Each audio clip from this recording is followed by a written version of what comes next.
Yesus ini harus mati untuk bangsa Israel, bukan untuk bangsa Batak, bukan untuk bangsa Toraja, bukan untuk orang Manado, bukan untuk orang Cina, bukan untuk orang Flores, bukan untuk orang apapun itu yang merasa dirinya sebagai Kristen, Katolik atau apapun sektenya. Bukan. Tetapi Yesus dibunuh oleh pelaku. Dasar pijakannya itu hanya karena takut bangsanya dirampas oleh penjajah Romawi.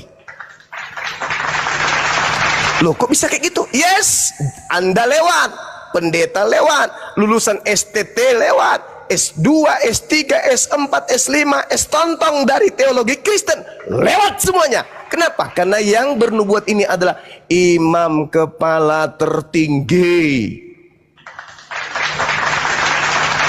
Karena itu, apa katanya? Ketika dikatakan, dan bukan hanya untuk bangsa itu saja, tetapi untuk mengumpulkan dan mempersatukan anak-anak Elohim yang tercerai-berai. Apa yang terjadi? Apa intinya? Baca nomor 53. Apa itu? Mulai hari itu mereka sepakat untuk membunuh Yesus.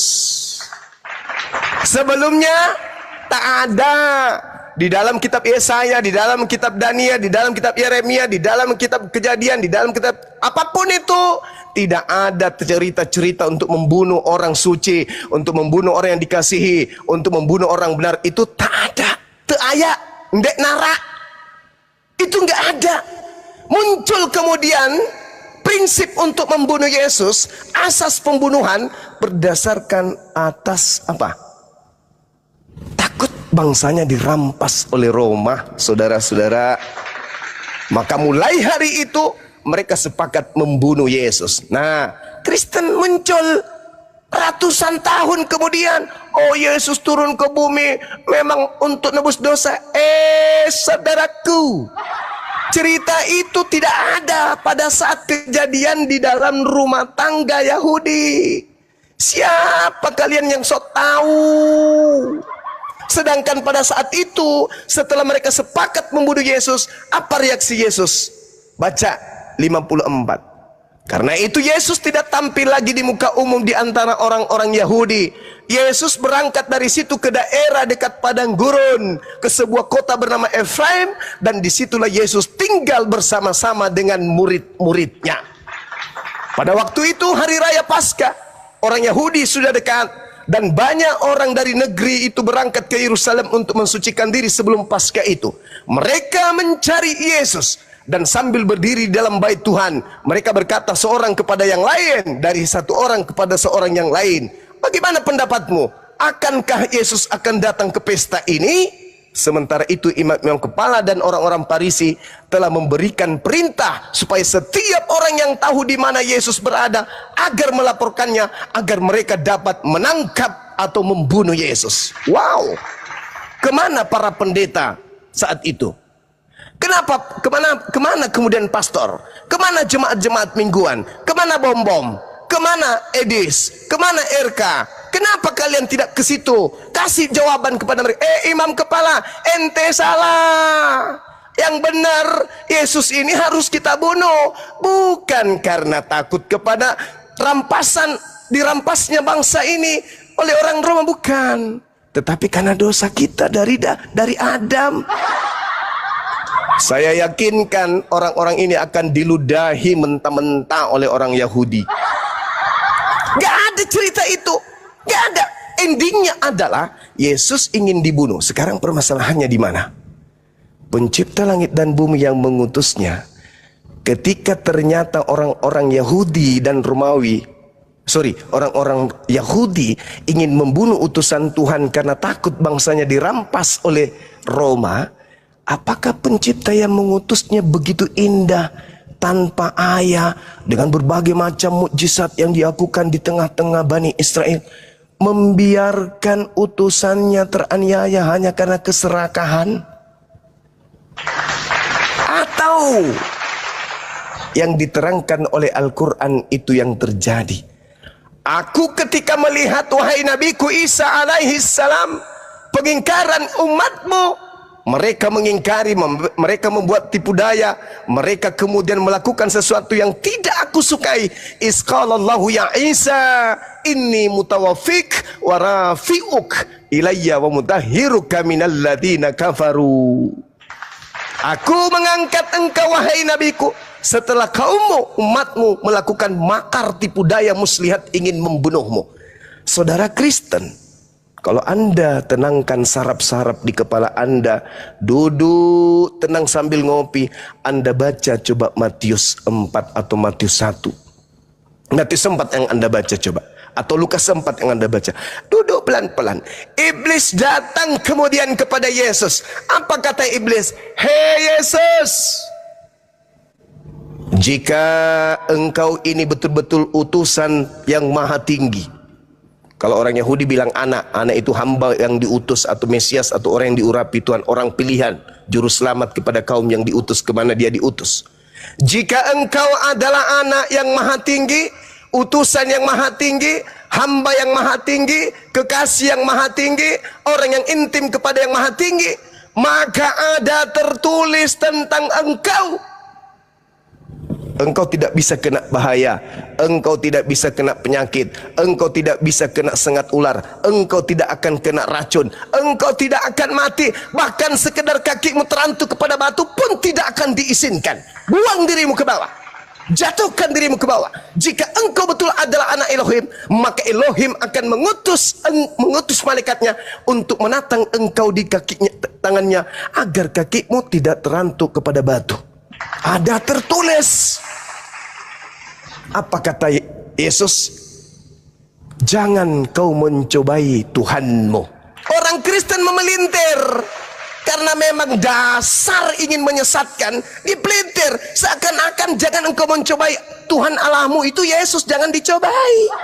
Padahal awalnya sebelum Yesus berkata seperti itu, Yesus, jika engkau anak Tuhan, jatuhkan dirimu ke bawah, sebab ada firman Tuhan yang berbunyi, aku akan mengutus malaikatku untuk menjaga anakku agar kakinya tidak terantuk kepada batu.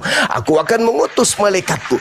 Dan ternyata memang tertulis di dalam Mazmur 91 dari ayat 1 sampai ayat 16, terinci sekali tentang penyelamatan Tuhan terhadap Nabiullah Yesus alaihi salam atau Isa al-Masih. Inilah yang dinubuatkan Nabi Daud di dalam khotbah Petrus nomor 2 dari Kisah Para Rasul 2 dari nomor 28 sampai nomor 40. Khotbah Petrus mengatakan apa di sana? Daud mendapatkan penglihatan bahwa dia akan mendapatkan keturunan yang akan dibangkitkan menjadi Mesias. Jasadnya tidak ditinggalkan di kubur, jasadnya tidak mengalami kematian, dan dia akan diangkat oleh tangan kanan Elohim alias malaikat. Jadi yang terlanjur kamu salibkan itu derita lu. Allah pencipta langit dan bumi murka kepada kalian, maka yang kau salibkan itu sebagai hukumanmu, dia akan menjadi Tuhan dan Kristus untukmu. Makan itu. Inilah yang terjadi terhadap Kristen hari ini. Kutukan. Sehingga dia mengatakan Kristus telah menebus kita dari kutuk hukum Taurat dengan jalan menjadi kutuk karena kita, sebab ada tertulis, terkutuklah dia yang mati di atas tiang salib. Jadi Kristen ini menerima hadiah kutukan dari pencipta langit dan bumi. Yang mereka sembah adalah makhluk yang dikutuk. Nabi Isa, Yesus orang suci kawan-kawan. Tidak mungkin beliau teraniaya. Tidak mungkin beliau teraniaya. Tidak mungkin. Tidak mungkin. Bahkan yang ingin menganiayanya, apa kata Yesus dalam Yohanes 8, 37, 38, 39 sampai nomor 45. Apa kata Yesus? Kamu ingin membunuhku sebab kamu tidak memiliki firmanku di dalam dirimu. Berarti orang-orang yang ingin membunuh Yesus bukan sedang ingin menjalankan firman yang ada di dalam Yesaya, di dalam Mazmur, di dalam kitab Daniel. Tidak, bukan sama sekali, bukan. Tapi karena iblislah yang menjadi bapaknya, sehingga mereka ingin membunuh Yesus manusia suci tersebut. Ini kawan, jadi Kristen duduk di luar dulu, Islam duduk di luar dulu. Biarkan kejadian ini kita olah, Kita bedah dengan pisau akademisi. Kalau kita orang berpendidikan dan orang punya intelektual tinggi. Kejadian itu terjadi di Yerusalem. Kejadian itu adalah orang-orang Yahudi pelakunya. Dan korban di situ adalah Yesus. Sementara pencipta langit dan bumi menyaksikan keadaan itu. Apakah mungkin utusan Tuhan yang Maha Suci ketika dia mengatakan, inilah anakku yang kukasihi, kepadanya aku berkenan. Barang siapa yang percaya, dia akan hidup. Barang siapa yang tidak percaya, dia akan mati dalam dosanya. Habis itu dibunuh gitu. Hah? Tidak mungkin. Itu satu kemustahilan. Maka saudara-saudara, sekali lagi saudara Restrum, yang terjadi bukan yang diceramahkan, yang dihotbahkan pendeta karena duit pulus, bukan. Tapi yang terjadi adalah apa yang diwartakan oleh saksi. Ingat, Yohanes, penulis Yohanes bukan murid Yesus. Akan tetapi kredit plusnya adalah penulis buku Yohanes menerima kesaksian-kesaksian. Baca di dalam Yohanes 21 nomor 24 nomor 25, rupa-rupanya wartawan buku Yohanes menerima kesaksian dari oknum yang kita tidak ketahui, yang menceritakan. Bisa jadi dia tahu, bisa jadi dia melihat, bisa jadi dia benar-benar adalah saksi.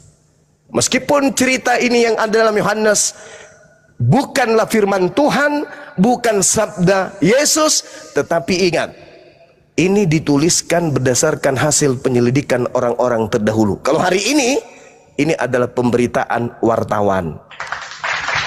Pemberitaan wartawan syarat dengan kebenaran, tetapi kebenaran yang dimuat di dalamnya bukan selevel dengan firman Tuhan, bukan selevel dengan sabda Nabi atau sabda Rasul, akan tetapi itu adalah karya ilmiah yang harus kita hargai. Makanya Al-Quran, Islam dalam hal ini dilarang menolak Bible, dilarang juga menerimanya. Berarti ada di tengah-tengah. Kenapa dilarang menerima? Karena bukan firman Tuhan. Kenapa dilarang menolak? Karena itu adalah ilmu. Sekira begitu saudara. Kristen adalah orang yang muncul belakangan dengan pola yang dia buat sendiri, sedangkan ada tertulis di dalam kitab sucinya sendiri, kitab yang dianggapnya suci. Oh ternyata latar belakang terjadinya pembunuhan, pencobaan pembunuhan terhadap Yesus jelas kok ada di situ tertulis. Kenapa harus ngarang? Oh itu sudah dinubuatkan. Kalau itu sudah dinubuatkan, Imam Kayafas akan menghotbahkan. Saudara-saudara, sudah tertulis di kitab kita, inilah Mesias yang kita tunggu-tunggu untuk datang nebus dosa-dosa kita.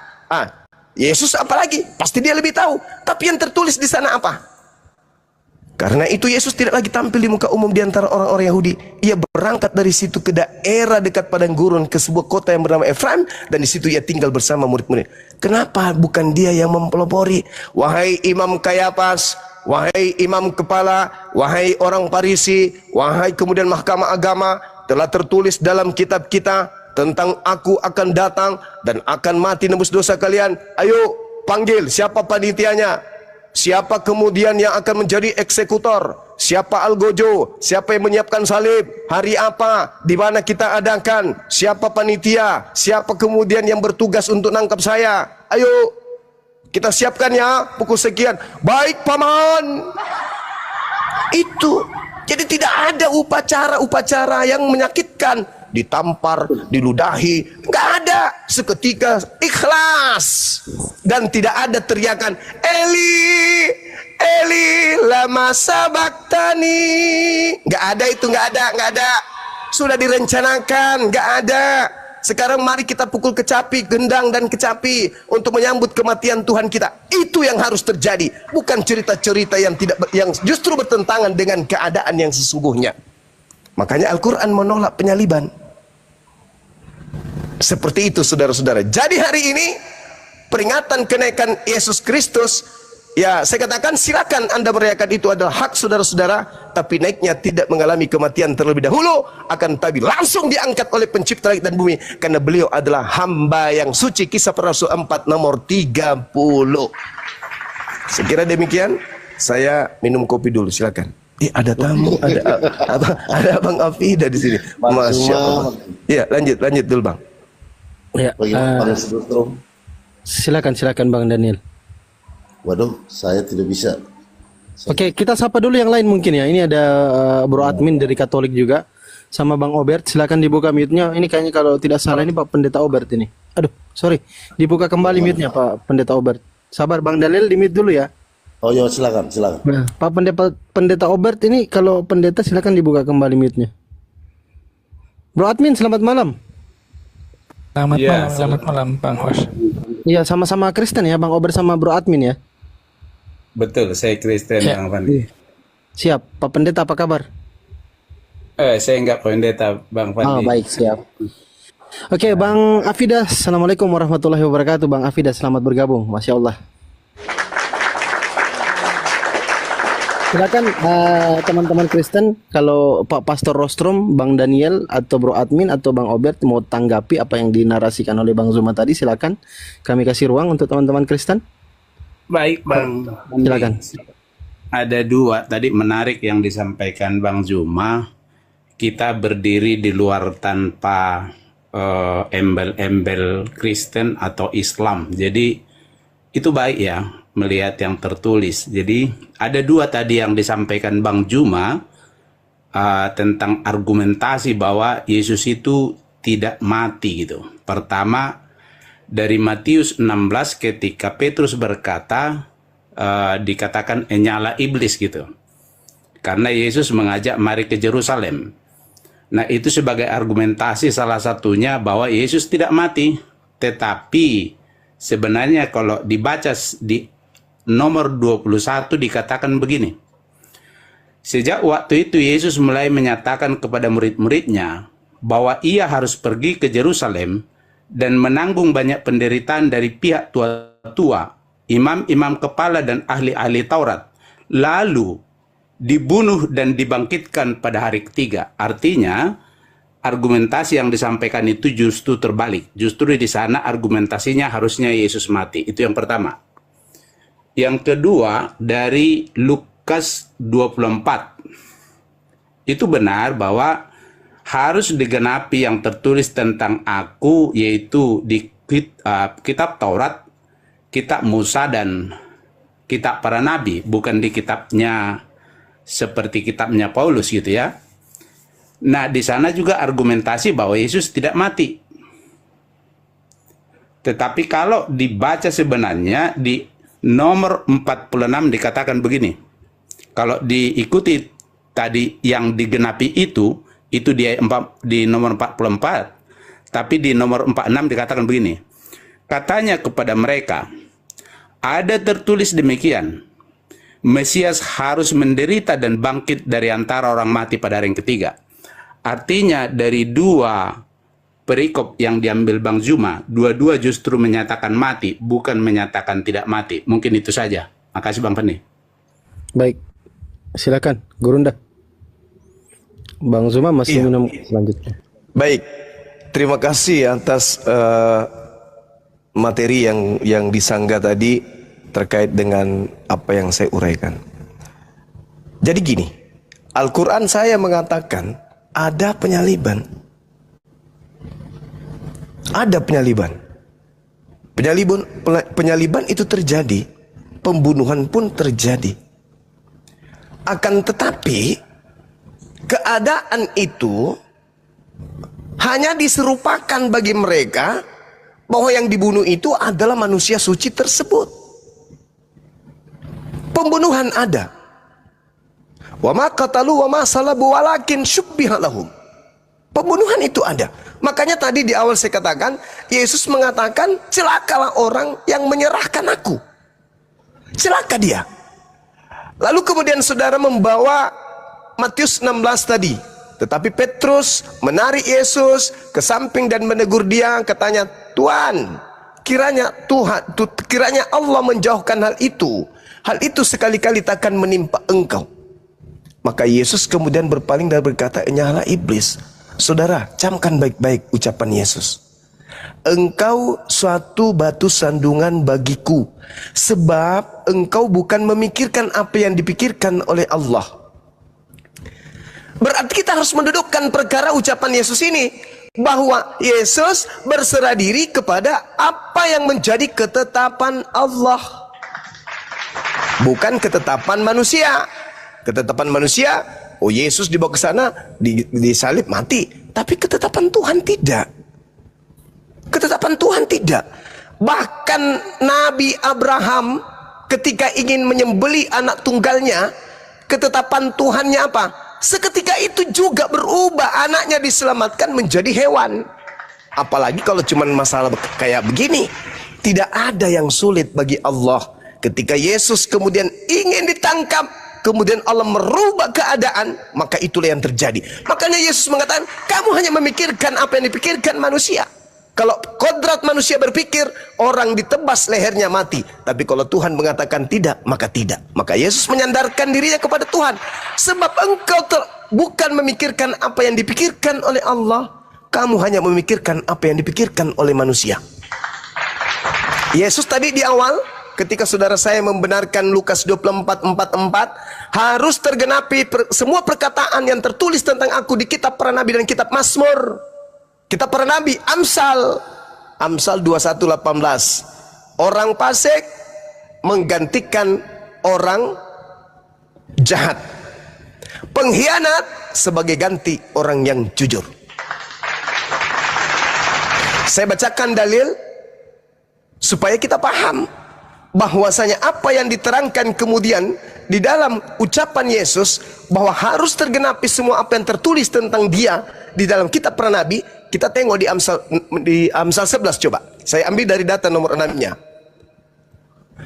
Orang yang jujur dilepaskan oleh kebenarannya, tetapi pengkhianat tertangkap oleh hawa nafsunya.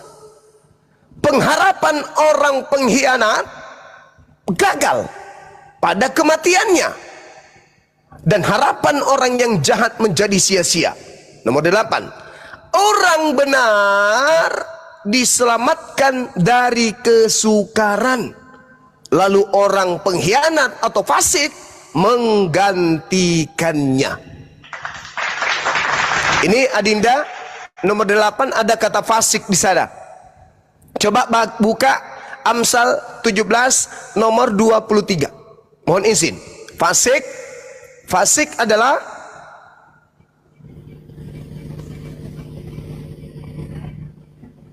Fasik adalah orang menerima hadiah suapan dari pundi-pundi untuk membelokkan jalan hukum. Orang fasik adalah orang yang menerima suap. Siapa yang menerima suap? Yudas atau Yesus? Nah, Yudas. Kembali kepada data tadi, orang benar diselamatkan dari kesukaran, lalu orang fasik menggantikannya. Yesus yang harus kita jadikan sandaran, kan? Yesus mengatakan harus tergenapi apa yang tertulis tentang aku di kitab para nabi. Bukan kitab Roma, Galatia, bukan. Tapi harus kembali kepada kitab Tanakh, kata Yesus. Itulah yang harus terjadi. Makanya dikatakan oleh Yesus, kamu hanya memikirkan apa yang dipikirkan manusia. Kamu tidak memikirkan apa yang dipikirkan oleh Allah. Allah memikirkan, aku akan menyelamatkan orang benarku, dan orang fasik akan aku jadikan sebagai penggantinya. Maka Al-Quran mengatakan, wa ma qatalu wa ma salabu walakin syubbihalahum. Makanya di dalam Kisah Para Rasul 25 nomor 19, ketika Al-Quran mengatakan mereka berselisih paham, di situ dikatakan apa? Mereka berselisih paham tentang seseorang yang bernama Yesus. Ada yang mengatakan dia telah mati, sedangkan Paulus mengatakan dia masih hidup. Berselisih paham. Yang bikin rancu kemudian munculnya pemberitaan dari Markus 16 nomor 12. Saya rasa saudara Kristen ini orang terpelajar Bible, tolong nanti bantu saya untuk mencari jawabannya. Markus 16 nomor 12. Lalu Yesus menampakkan diri kepada dua orang dari mereka dalam rupa yang lain. Sesudah itu Yesus menampakkan diri dalam rupa yang lain. Pertanyaan saya, Markus tidak pernah bertemu dengan Yesus. Dari mana Markus tahu kalau yang nampak 40 hari ini adalah Yesus dalam rupa yang lain? Kalau misalnya maaf nih, kalau Anda lihat di dalam Markus 5 nomor 5, ada orang yang kerasukan setan Dan juga di dalam Kisah Para Rasul 16, nomor 16 sampai nomor 18 ada juga orang kerasukan setan, di mana orang itu berbicara bukan atas dirinya, tapi berbicara atas setan yang ada di dalam dirinya. Bagaimana kalau misalnya Yesus yang nampak dalam rupa lain itu ternyata adalah setan yang masuk ke dalam diri Yudas yang bangkit pada hari ketiga? Karena Markus mengatakan, ini Yesus. Kalau orang yang keluar dari kubur ini, wujudnya rupa lain, dan mulutnya mengatakan, aku Yesus, bisa nggak iblis melakukan itu? Bisa. Makanya Yesus mengatakan, waspadalah kepada penyesat yang datang kepadamu dengan memakai namaku dan berkata, akulah Kristus. Dia akan menyesatkan banyak orang. Nah, satu hal sebelum diambil alih oleh teman-teman, saya ingin menitip sebuah data di dalam Bible. Yohanes 14 nomor 30. Apa kata Yesus? Tidak banyak lagi aku berkata-kata dengan kamu. Ini sejenak sebelum terangkat ke langit. Berarti bukan lagi dia yang datang kepada Paulus. Bukan lagi yang datang kepada Ananias, bukan lagi di Pulau Patmos. Karena dia mengatakan, tidak banyak lagi waktu aku berkata-kata dengan kamu. Sebab penguasa dunia ini datang dan dia si iblis sedikit pun tidak berkuasa atas diriku. Berarti upaya si iblis berkhianat itu sia-sia. Upaya imam kepala mahkamah agama orang Farisi melakukan kesaksian-kesaksian palsu itu sia-sia. Karena Yesus sendiri mengatakan, iblis sedikit pun tidak berkuasa atas diriku. Terakhir, titipan saya yang terakhir, Yohanes 12 nomor 31. Boleh nanti dibaca satu perikop, kalau keberatan satu ayat saya yang ambil. Lihat dalam Yohanes 12:31 apa kata Yesus? Sekarang berlangsung penghakiman atas dunia ini. Sekarang juga penguasa dunia ini yaitu iblis akan dilemparkan keluar. Pertanyaan saya, iblis ini dilemparkan keluar dari mana? Kalau keluar dari surga sudah terjadi pada zaman Adam. Satu-satunya tempat keluar, lihat di dalam 2 Petrus 1 atau 2 nomor 4, malaikat-malaikat yang adalah pemberontak dilemparkan masuk ke dalam kubur. Dan lihat di dalam Yesaya 14 nomor 15, sebelumnya nomor 12, baca 13, 14, 15, ketika iblis ingin naik ke langit menyamai Tuhan, dia bermimpi untuk naik ke awan untuk menyamai Tuhan. Kemudian, tapi apa kata Tuhan? Sebaliknya, ke dalam kubur aku lemparkan engkau. Nah, ini maksudnya dilemparkan dari mana ini si iblis? Ketika kemudian Yesus mengatakan, angkatan jahat ini minta satu tanda dan tidak diberikan satu tanda apapun selain anak manusia akan keluar dari kubur pada hari ketiga. Matius 12 nomor 38 sampai nomor 40. Ini. Jadi dilemparkan keluar pada hari ketiga itu siapa? Kata Yesus, iblis. Waspadalah kepada penyesat yang datang kepadamu dengan memakai namaku. Makanya, saudara-saudara Kristen, kita harus mengakui, Paulus sendiri begini, mohon maaf nih, terakhir lagi. Paulus sendiri mengakui bahwasanya ada Yesus lain yang berbeda dengan Yesus yang Paulus ajarkan. Itu diterangkan di dalam 2 Korintus 11 nomor 4. Subhanallah. Yesus sendiri mengatakan ada Injil lain, ada kemudian Yesus lain yang datang selain daripada Yesus yang diberitakan oleh Paulus. Mana Yesus yang lain itu? Yesus sendiri juga mengatakan, waspadalah kepada Yesus lain. Jadi Paulus mengatakan ada Yesus lain, Yesus juga mengatakan ada Yesus lain. Berarti ada dua Yesus. Sekarang tolak ukurnya 30 menit, 30 detik terakhir. Pada hari terakhir nanti banyak orang akan berseru kepadaku, Tuhan, Tuhan Yesus, bukankah kami bernubuat pakai namamu Tuhan Yesus? Bukankah kami bermujizat pakai namamu Tuhan Yesus? Bukankah kami mengusir setan pakai namamu Tuhan Yesus? Pada hari itulah aku akan berterus terang kepada mereka, enyahlah daripadaku, aku Yesus tidak mengenal kalian. Berarti pendeta yang mengusir setan, bermujizat di gereja-gereja itu dan berhasil, itu memanggil Yesus yang mana? Ternyata Yesus yang asli tidak mengenal mereka. Enyahlah daripadaku, kalian semua adalah pembuat kejahatan, aku tidak mengenal kalian. Berarti memang ada di dalam Kristen ada dua Kristus, ada dua Yesus. Di dalam Al-Quran ada penyaliban, bukan Nabi Isa yang disalibkan, tapi oknum yang lain. Saya kira begitu, saudara-saudara. Kalau masih ada yang ingin dipertanyakan, silakan nanti saya tanggapi. Diambil alih dulu, Dinda host. Siapkan dah. Bang Bro Admin mau ditanggapi? Nyambung. Nah, nyambung kan? Nih, mau nyambung. Checklist centang. Oh, silakan. Iya, kebetulan lagi bahas Yesus sama Nabi Isa, jadi ikut nyambung ya, Bang ya. Nah, tadi Bang Zuma kalau memang mau bicara tentang nubuatan, langsung saja ayat yang dikutip oleh Yesus, jangan yang Amsal. Amsal itu nggak dikutip. Kalau yang dikutip oleh Yesus langsung itu ada yang berbunyi Eli Eli lama sabachthani, merujuk kepada Mazmur. Dan di dalam Mazmur juga itu sudah digenapi karena cerita-cerita berikutnya di Mazmur 22:7-8 misalnya dikatakan di situ, semua orang yang melihat aku mengolok-olok aku, mereka mencibir, menggelengkan kepala. Ia menyerah kepada Tuhan, biarlah Tuhan yang membebaskannya. Itu digenapi di dalam Matius, di dalam Matius 27:39-43 ya. Orang-orang yang lewat mengejek Yesus pada waktu disalib. Dan imam-imam kepala berkata, ia menyerahkan diri kepada Allah, biarlah Allah yang menyelamatkan dia. Jadi kalau memang mau bicara nubuatan, langsung ke teks yang dikutip oleh Yesus.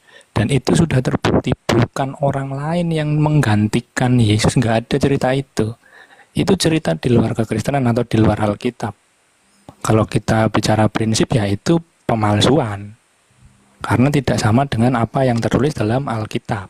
Dalam prinsip orang Kristen berarti cerita itu cerita bohong. Begitu Bang Sumadan. Kalau memang mau bicara nubuatan, ya diteruskan aja di Mazmur itu. Ada juga di Mazmur berikutnya, misalnya 2:16. Mereka menusuk tangan dan kakiku. Itu juga digenapi dalam peristiwa salib. Karena waktu disalib, Yesus dipaku di tangannya dan di kakinya.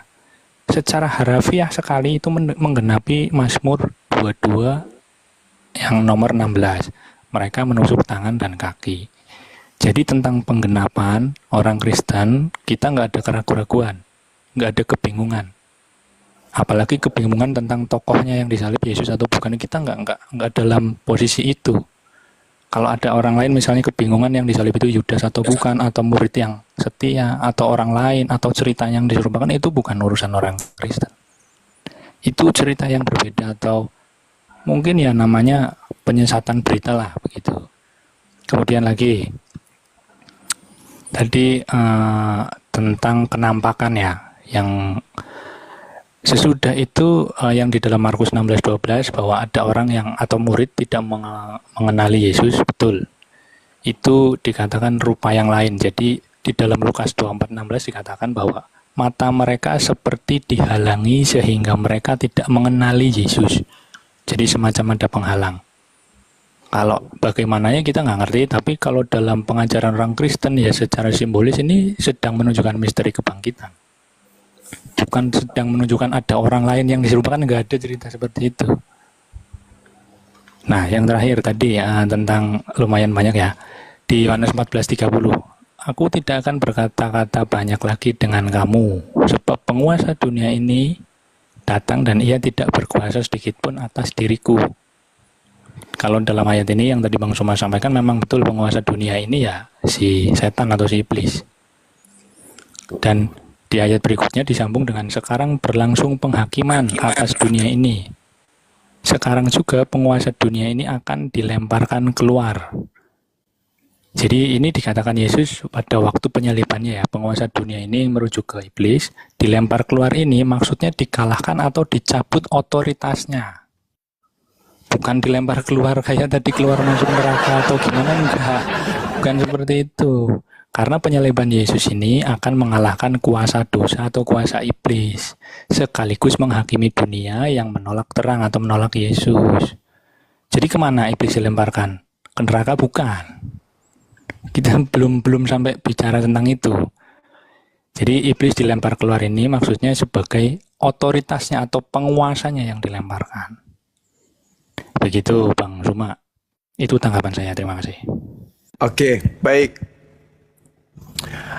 Yang pertama, secara data, saudara mengambil Mazmur 22. Eli, Eli, lama sabaktani. Di situ dijelaskan, Bung. Aku berseru-seru pada waktu siang. Oke, terima. Waktu siang berseru, oke. Namun engkau tidak menjawab. Dan pada waktu malam tetapi tidak juga aku tenang. Yesus mana ada berseru pada waktu malam? Ini kesalahan cerita dari keadaan yang ada yang dikarang berikutnya untuk disama-samakan supaya sama ceritanya dengan Yesus, tapi salah setting.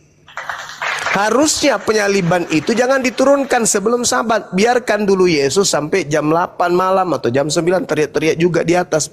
Baru cocok dengan nubuatan. Karena diterangkan dalam kitabnya Yahudi, malam pun orang yang disalib itu masih teriak. Kemudian saudara, kalau Anda menjadikan itu sebagai hal pembenaran terhadap doktrin gereja, tadi saya katakan jangan masuk dulu karena itu adalah cerita yang terjadi di tengah-tengah orang-orang Yahudi. Kalau yang Anda ceritakan itu betul, berarti Imam Kayafas jauh lebih tahu daripada ente yang muncul 2000 tahun baru ini. Ingat perkataan Yesus, dan Bapa yang telah mengutus aku, dia menyertai aku, dia tidak membiarkan aku sendiri, sebab aku senantiasa berbuat apa yang berkenan kepadanya.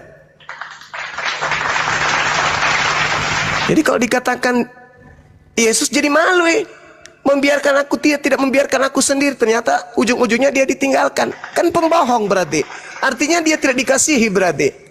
Nah itu yang kedua. Yang ketiga, kalau ini adalah Yesus, kemudian Anda mengatakan dia datang kemudian sebagai orang yang benar, lalu dicurahkan darahnya, akan bertentangan dengan kitab yang lain. Amsal 6 nomor 16. 6 perkara yang dibenci oleh Tuhan, bahkan 7 kekejian di dalam hatinya, yaitu menumpahkan darah orang yang tidak bersalah. Berarti penyaliban ini adalah kekejian bagi Tuhan. Yang keempat, ketika Yesus ingin kemudian dibunuh dalam Yohanes 8, apa kata Yesus? Aku tahu bahwa kamu adalah keturunan Abraham, tetapi kamu berusaha untuk membunuhku karena kamu tidak memperoleh firman-Ku di dalam dirimu. Kalau Mazmur itu nubuat untuk pembunuhan terhadap Yesus, berarti mereka yang ingin membunuh Yesus itu ada Mazmur 22 di dalam dirinya. Ada Mazmur, ada firman Tuhan. Oh, saya ingin membunuhmu karena Tuhan sudah menubuatkan itu. Berarti ada firman. Tapi apa kata Yesus? Kamu ingin membunuhku karena firmanku tidak beroleh tempat di dalam kamu. Apa yang kulihat pada Bapa itu yang kukatakan. Dan yang demikian juga kamu perbuat tentang apa yang kamu dengar dari Bapakmu. Nah, lalu mereka berkata, kami ini adalah, Bapak kami adalah Abraham. Kata Yesus, jikalau sekiranya kamu anak-anak Abraham, tentulah kamu mengerjakan pekerjaan dikerjakan oleh Abraham. Tetapi yang kamu kerjakan justru ingin membunuh aku. Aku seorang yang mengatakan kebenaran kepadamu, yaitu kebenaran yang kudengar dari Tuhan. Pekerjaan yang demikian tidak dikerjakan oleh Tuhan. Kamu mengerjakan pekerjaan bapakmu sendiri. Jawab mereka, kami tidak dilahirkan dari zina. Bapa kami satu, yaitu Elohim. Kata Yesus, jikalau Elohim adalah bapakmu, kamu akan mengasihi aku, bukan malah mau membunuhku. Sebab aku keluar dan datang dari Elohim, dan aku datang bukan atas kehendakku sendiri, melainkan Dia yang mengutus aku. Apakah sebabnya kamu tidak mengerti bahasaku? Sebab kamu tidak dapat menangkap firmanku. Iblislah yang menjadi bapakmu, dan kamu ingin melakukan keinginan-keinginan bapakmu. Masakan yang di Mazmur itu iblis? Kalau itu untuk Yesus dan itu dari Tuhan, berarti itu bukan dari iblis. Berarti membunuh Yesus itu bukan keinginan iblis. Kalau itu nubuat untuk Yesus. Kalau kematian Yesus itu dari Tuhan, maka yang ingin membunuh Yesus bukan anak-anak iblis. Harusnya kalau yang ada di Mazmur ini untuk Yesus dan kematian Yesus itu adalah diizinkan oleh Tuhan, maka harusnya dia katakan gini, Elohimlah yang menjadi bapakmu dan kamu ingin melakukan keinginan-keinginan bapakmu, yaitu dia yang membunuh manusia sejak semula dan seterusnya. Tapi faktanya justru tidak begitu. Artinya bahwa ini hanya persengkongkolan yang disepakati oleh konsili-konsili Romawi untuk kemudian menjadikan Yesus ini sebagai tumbal agar dosa-dosa mereka kemudian bisa dibebaskan. Tapi bukan itu, bukan karena dosa, agar mereka bebas sebebas-bebasnya melakukan apapun yang mereka inginkan mengatasnamakan Tuhan. Saya kira begitu, Bung. Jadi kalau misalnya Anda mengambil Mazmur 22, berarti Yesus wajib hukumnya juga teriak pada malam hari. Demikian. Silakan.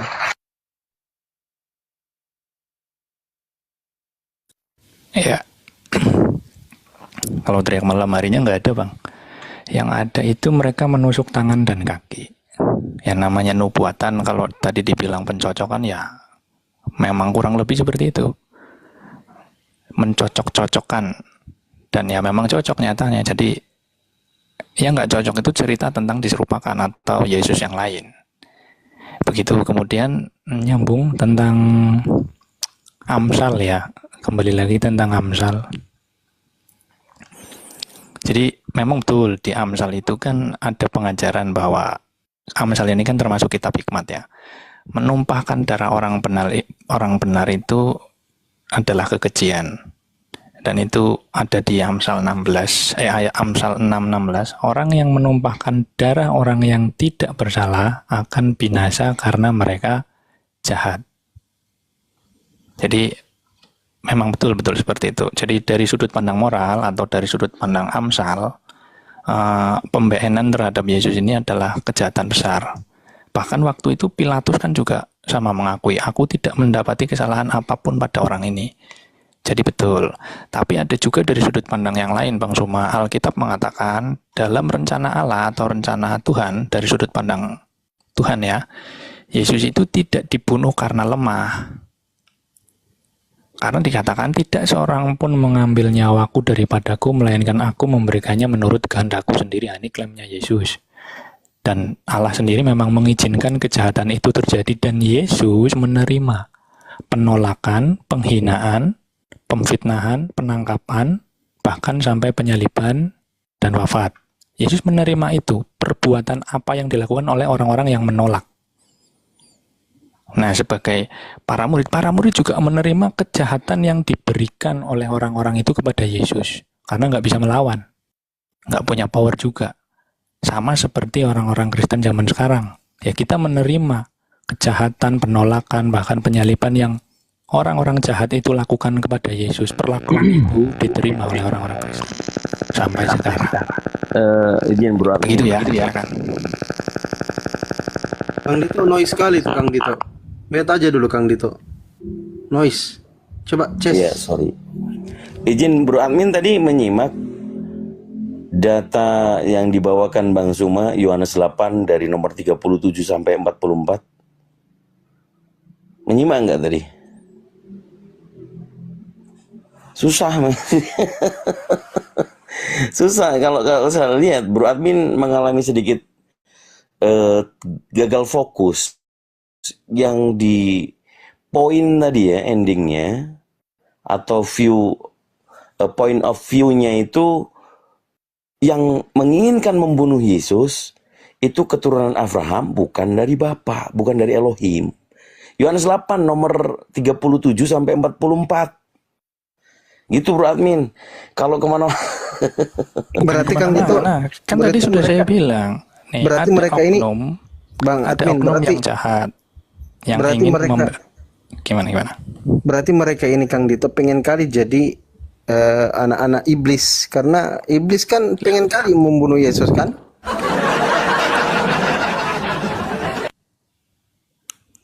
Bukan seperti itu, ceritanya nggak gitu. Jadi nih, oknumnya siapa saja? Pertama, orang yang membenci kepada Yesus dan dia menolak, bahkan menghasut dan memfitnah. Itu yang pertama.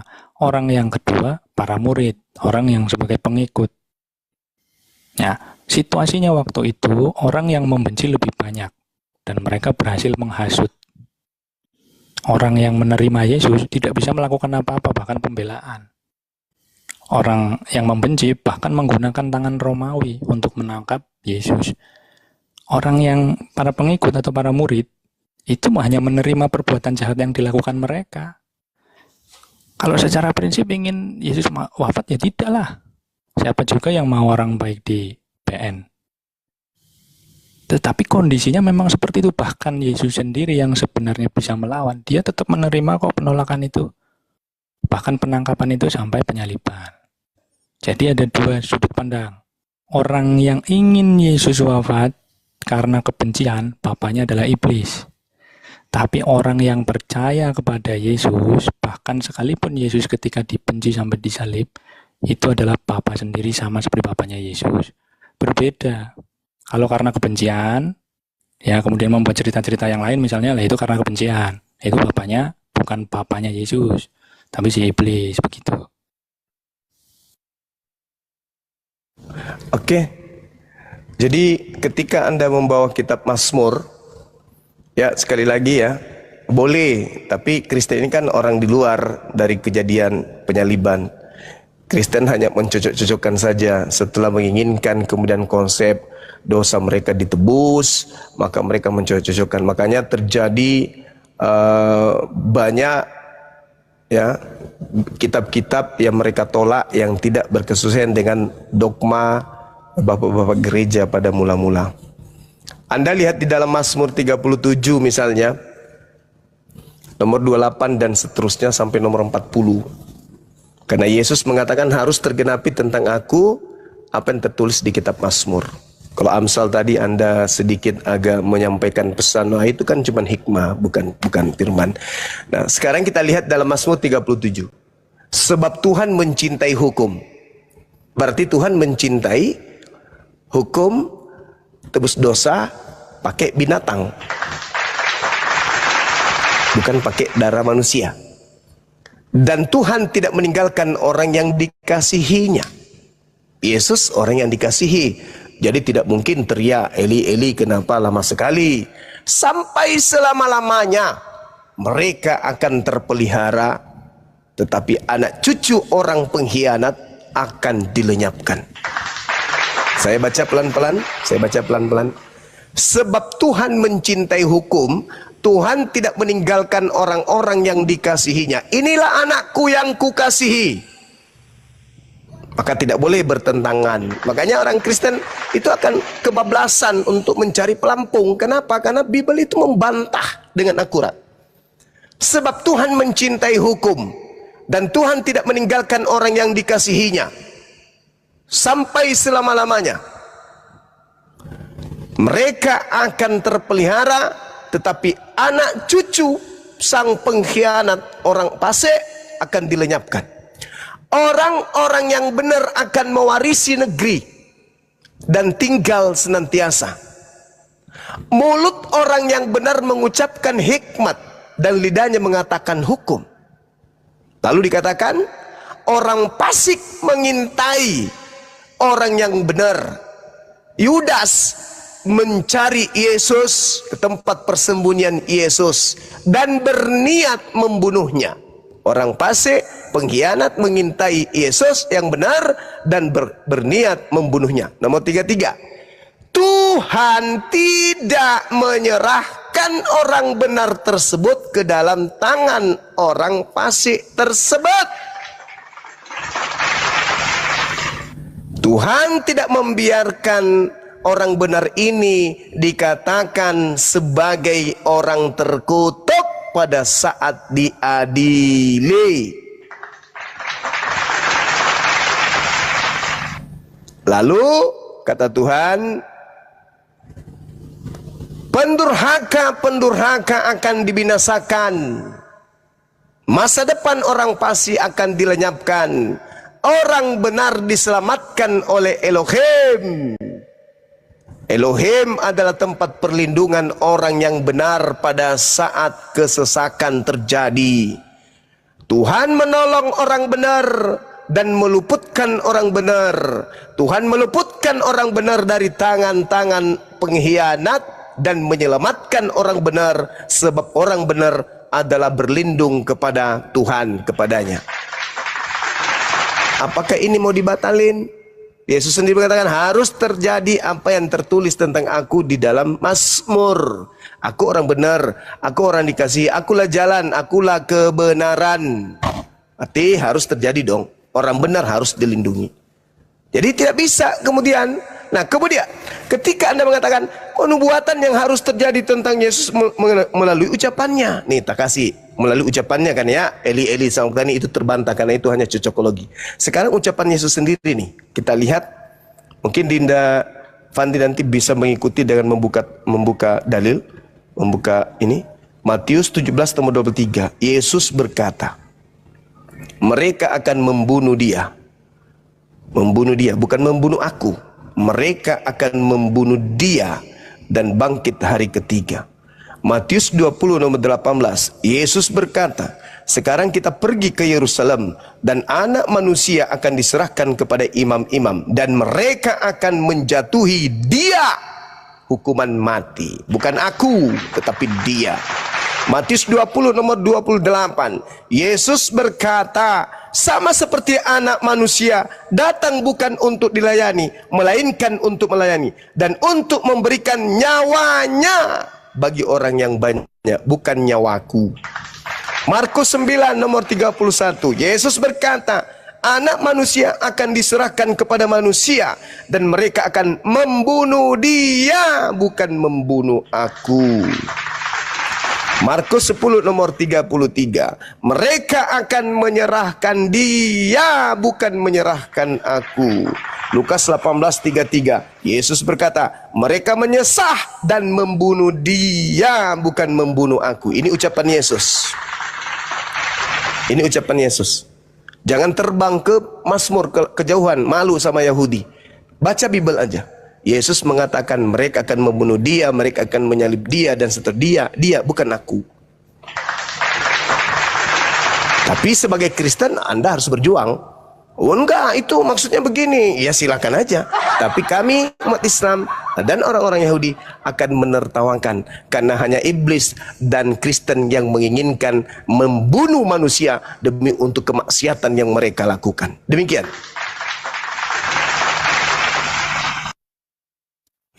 Ya, Bang Suma, langsung ke yang tadi anak manusia ya, tentang sebutan. Ya, setiap orang kan punya sebutan masing-masing ya, dan banyak juga. Nggak harus kemudian satu orang nggak boleh punya beberapa sebutan lain. Seperti di dalam kepercayaan Bang Suma juga, satu orang bisa punya banyak sebutan bahkan sampai 100. Begitu juga Yesus di dalam Alkitab, anak manusia ini terkhusus merujuk kepada Yesus.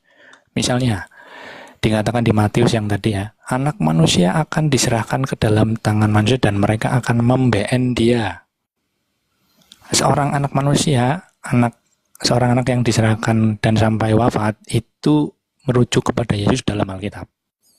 Kemudian di Matius lagi, anak manusia akan diserahkan kepada imam-imam kepala. Yang diserahkan siapa kalau bukan Yesus lagi? Di dalam Markus, anak manusia harus menanggung banyak penderitaan. Dalam fokus cerita Alkitab, orang yang menanggung banyak penderitaan itu ya Yesus. Disebutnya anak manusia. Di dalam Lukas juga sama. Anak manusia akan diserahkan. Jadi tentang anak manusia kita nggak ada cerita lain, manusia lain nggak ada. Itu merujuk kepada Yesus 100%. Jadi kalau misalkan dalam pandangan Alkitab yang disebut anak manusia, kenapa Yesus tidak mengatakan aku? Ya itu memang sebutan dia, sebutan yang lain, bukan kepada manusia lain selain Yesus. Bang Saya, Dinda, sabar. Bro admin saya mau tanya, Yudas itu anak manusia atau anak monyet? Yudas anak manusia. Oke, baik, dah selesai. Silakan. Lanjut. Ya, tetapi rujukannya yang diserahkan itu bukan Yudas. Yang diserahkan itu Yesus. Anak manusia akan diserahkan. Nah, yang diserahkan bukan Yudas kok. Yudas yang menyerahkan. Jadi bukan Yudas. Salah kalau bilang Yudas. Ini saya sedikit koreksi ya, Bang Bro Admin ya. Bang Bro Admin kelihatannya agak sedikit nggak connect nih sama pembicaraan yang disampaikan. Poinnya adalah Yesus mengatakan dia, bukan anak manusianya. Bang Bro Admin, what's wrong with you? Fokus please. Kita sama-sama menyimak. Fokus poinnya adalah Yesus mengatakan dia, bukan aku. Tapi him, not me. Ini dua kali nih Bang Bro Admin mengalami logical red hearing ya menurut kita. Jadi alangkah baiknya kita kasih kesempatan sama yang lain ya Bro Admin ya. Mohon maaf ya. Kayaknya Bro Admin perlu nih belajar fokus apa yang disampaikan oleh narasumber gitu ya. Izin ya, mohon maaf Bang Bro Admin. Ya, silakan Bang Ben. Silakan. Iya, iya. Iya, tapi jangan turun Bro Admin ya. Ini ada Bang Daniel juga, ada Bang Ben, silakan. Yang Kristen. Kalau ada yang mau ditanggapi. Bang Daniel mungkin ada yang mau disampaikan ke Bro Admin. Karena kalau mengimani Yesus mati itu iblis lah yang menjadi bapakmu, Bang. Silakan Bang Daniel atau Bang Ben, silakan. Bang Ben dulu boleh. Oke, Bang Ben, silakan dibuka mikrofonnya Bang Ben. Atau Bang Daniel di mute aja dulu Bang Daniel, Bang Ben aja dulu coba. Silakan Bang Ben. Pertanyaannya apa, Os? Hah? Apa pertanyaannya? La ilaha illallah. Coba teman-teman Kristen ini belajar fokus dulu, Dang. Kalau diskusi itu belajar fokus. Apa materi yang disampaikan dari kedua belah pihak itu fokus didengarkan, disimak. Kalau ada pulpen dengan kertas, dimakan. Dicatat. Ada pulpen Makanya kertas. saya dicatat. heran nengok tadi, itu diskusi apa ceramah, panjang-panjang amat ceritanya. Ya makanya dicatat, Bang. Kalau ada kertas dengan pulpen dicatat, gitu, Bang. Lah, walau Kita kan diskusi, bro, bukan ceramah. Singkat saja gitu loh, jangan sampai tuh. Yang lain ngantuk loh, penonton pun ngantuk, yang naik pun ngantuk, gitu loh. apa ini naik-naik malah framing curhat. Jadi nggak nyimak dari tadi, ngapain di atas? Panjang aja nggak paham, apalagi pendek. Dinda. Iya, saudara. Waalaikumsalam. Warahmatullahi wabarakatuh. Assalamualaikum Masya Bunda, Allah. Waalaikumsalam warahmatullahi wabarakatuh. saudara-saudaraku sekalian. Lanjut. Dinda Juma sehat. Sehat, alhamdulillah. Alhamdulillah. Apa tadi diskusinya Dinda? La haula wala quwata illa Lupa juga saya lupa. Itu loh. Ini, saya ulang. Itu tema aja, itu tema Islam memuliakan Yesus. Itu gimana itu? Ya, pokoknya Bang Zuma Gurunda sehat selalu saja ya Bang ya. Coba jelaskan Bang Juma. Yesus, Iya. Islam memuliakan Yesus. Gimana? Iya, pasti dong. Ketika orang Kristen menggaungkan Yesus mati terkutuk, kami menolak, kami nggak mau, kami nggak setuju. Ada hal apa dia harus mati terkutuk? Kenapa? Salib itu apa, Bung? Salib itu hukuman bagi orang yang terkutuk. Oke, stop dulu sampai situ baru kita jelaskan. Nanti panjang-panjang nggak ngerti. Iya, tapi jangan emosi, santai aja. Enggak emosi. Dikatakan terkutuk. Bukan Karena Yesusnya. Tapi setiap manusia yang disalibkan itu terkutuk. nah, Yesus disalib Paham? nggak?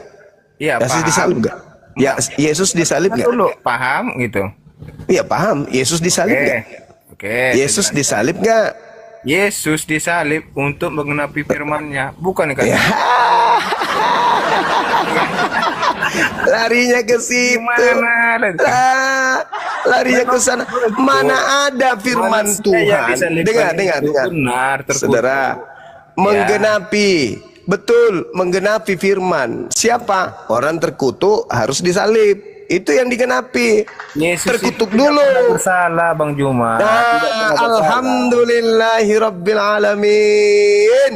Berarti bukan dia yang disalib, Cak Ayu. Bukan dia. Loh, Dengar Bang. yang dengar, disalib dengar, itu dengar. orang yang Dengar dikutuk. bentar, dengar bentar. Apakah ibunya tidak mengenali anaknya, Maria? Apa hubungannya? Yang disalib itu Kamu bilang tidak, yang disalibkan itu bukan Yesus. Masa ibunya nggak kenal siapa yang disalibkan? tradisi yang terjadi pada zaman itu, penyaliban itu hanya diperlakukan kepada manusia yang dikutuk.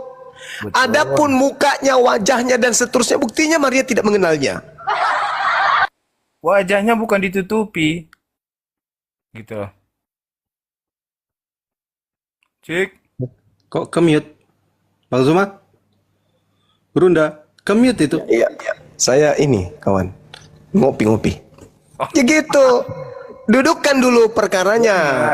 Benar kata Bang Juma, manusia yang disalib itu terkutuk, benar. Cuman Yesus itu bukan manusia berdosa. Nah, berarti dia bukan dikutuk.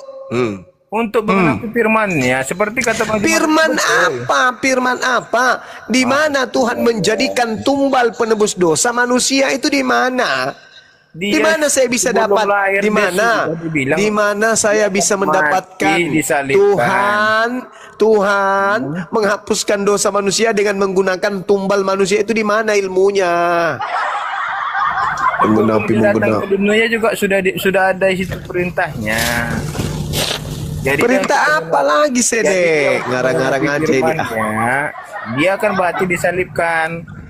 Yang kata Bang Juma tadi betul, manusia disalibkan memang terkutuk, betul.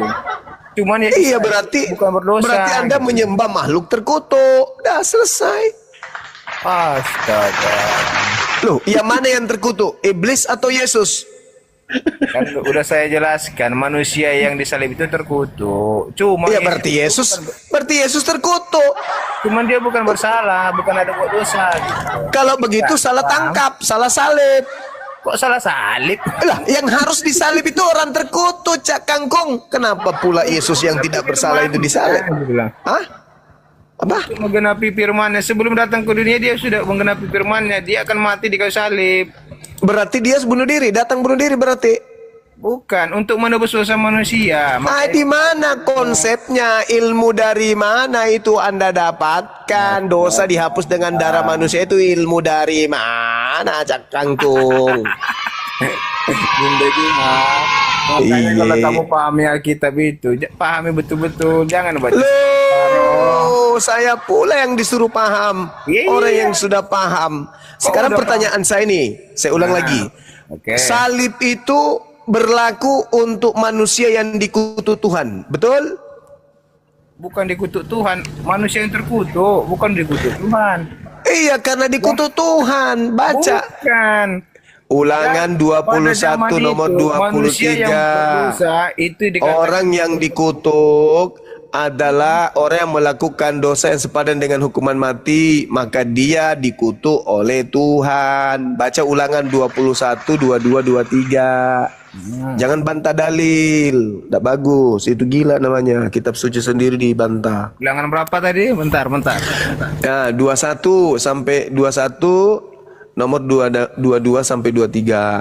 Nah, gitu dong. Suka saya kalau lawan diskusi, aku mau belajar. Ya, belajar ya, Cak Enduk.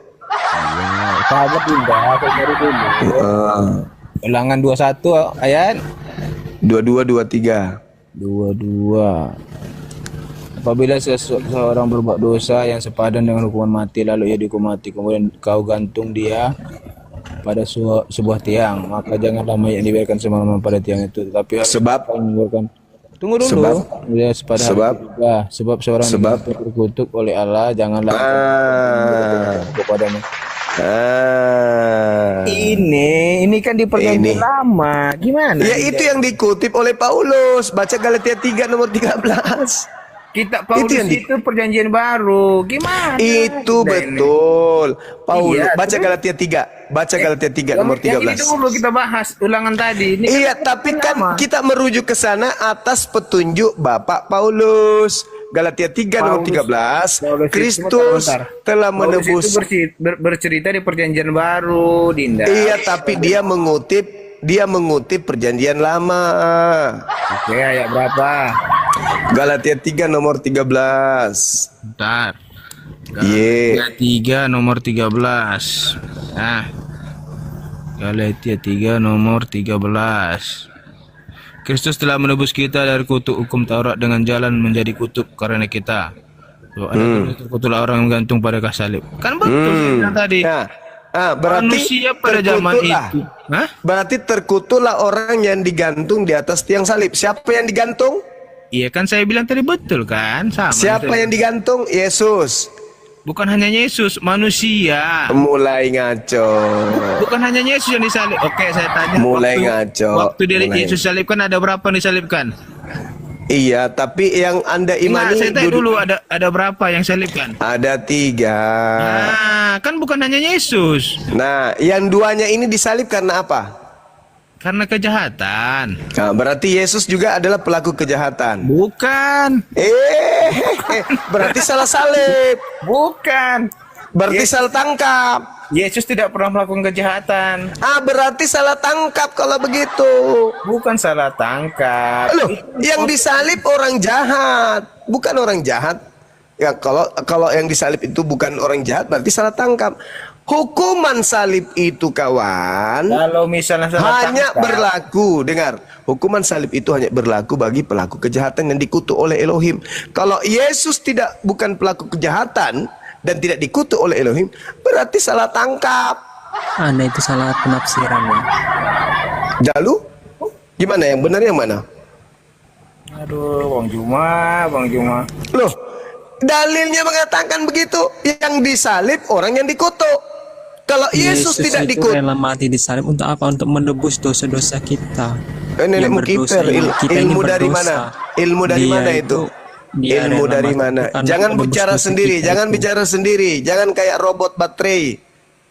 Jawab pertanyaan, ilmu dari mana Yesus menebus? Saya Silakan. memberitahukan ya bahwa karena begitu besar kasih Allah akan dunia ini sehingga ia mengandungkan anaknya yang tunggal Untuk? supaya setiap orang yang percaya kepadanya Percaya. beroleh. Bukan dikatakan supaya setiap orang yang menyalibkan, bukan.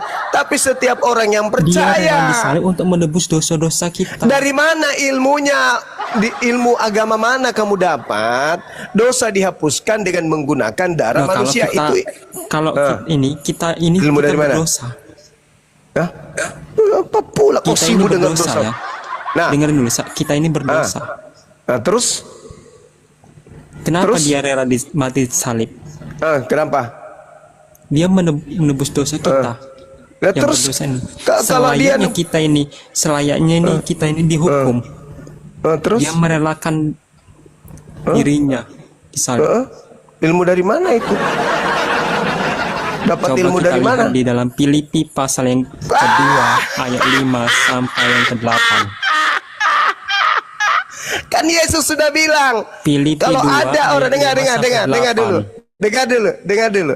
Kan Yesus sudah bilang, kalau ada orang yang mengaku bertemu dengan Kristus di padang gurun, jangan kau percaya. Ini akibatnya. Nah, kan salah penafsiran. Salah penafsiran lagi. Yesus berkata, kalau ada orang mengaku bertemu dengan aku di padang gurun, jangan kamu percaya, sebab dia akan menyesatkan banyak orang. Paulus kau percaya, itu namanya dompala kardoba, masolang generasi. Ini akibatnya. Bang Zuma, tuh. ini bisa dilantunkan dengan suara indah nggak ini? Ini Bang Zuma 24 nomor 4 dan 5. Masolang generasi. Aduh, parah. Itu Yesus mengatakan itu. Waspadalah kepada penyesat, agar jangan ada yang menyesatkan kamu. Sebab banyak orang yang akan datang dengan memakai namaku dan berkata, akulah Mesias, dan mereka akan menyesatkan banyak orang. Cahayu. Ketika Paulus datang buru-buru dari ufuk utara, lari tergesa-gesa, nabrak pohon, nabrak semua yang ada di depannya karena buta. Ditanya sama orang, lu kenapa lu? Kenapa lu? Kerasukan setan apa lu?